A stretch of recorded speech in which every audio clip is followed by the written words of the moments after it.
Dominion. Every witness I interviewed, including many whistleblowers, pointed at a connection between Dominion voting machines and election fraud allegations.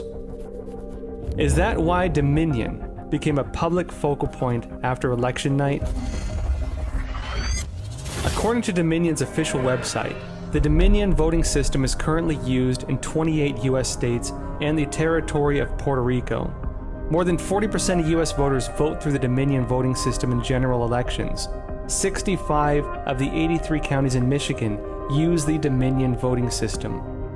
159 counties in Georgia also use it, and in Arizona, Dominion serves 2.2 million voters in Maricopa County. When I typed in Dominion voting system and safe in a Google search, the first result I got was a USA Today story, fact check, Dominion voting machines didn't delete votes from Trump, switch them to Biden, followed by similar headings from other media.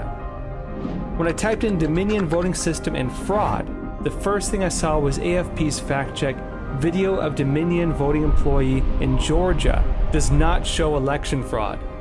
Next, a Fox News report on Dominion stated, DHS calls election the most secure in America history. Mainstream media seem to have already prepared voters with a set of talking points to immediately counter any possible fraud allegations. But if you search deeper, you'll see that prior to this presidential election, mainstream media presented a completely opposite perspective on the security of Dominion voting systems.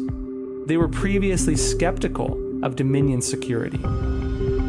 In April 2018, the New York Times showed viewers how easy it is to hack an election via a video of University of Michigan's computer science professor J. Alex Halderman demonstrating to students the hacking process of a Dominion voting machine. So it was intriguing to me to see that same J. Alex Halderman appear on Fox News this year and emphasize that the 2020 election was the most secure election in American history. Professor, did Dominion voting machines change any votes? Well, no. There is absolutely no evidence, none. Similarly, CNN published a video in November 2016 titled, How Hackers Could Swing the Election, warning of the high risk of hacking attacks on electronic voting systems. Another CNN video published in August 2017 said, We watched hackers break into voting machines, showed participants at the World Hacking Conference DEF CON successfully hack into all voting machines available.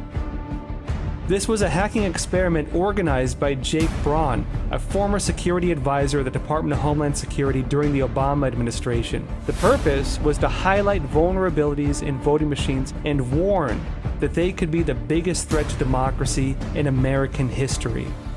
When asked if he thought it was possible for the 2020 election to be infiltrated, Braun answered, Do you believe that right now we are in a position where the 2020 election will be hacked? Oh, without question.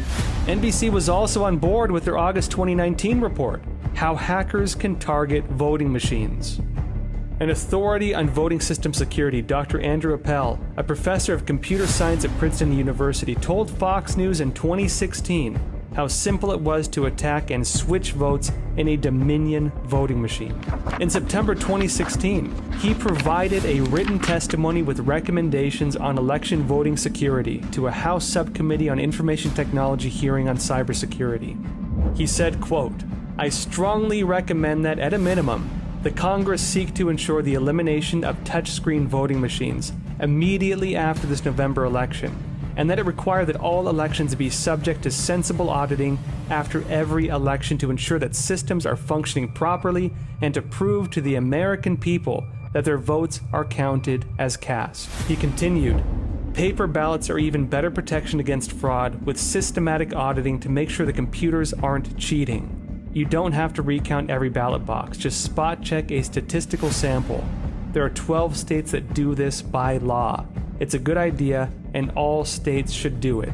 In September 2017, Dr. Appel also testified at the U.S. House Oversight and Government Reform Committee's hearing on election cybersecurity. In 2020, in a keynote speech delivered at Princeton, Dr. Appel repeated his views. Even a computer scientist can't see inside the computer to really know what software programming is running in that computer today. All computerized voting machines can be hacked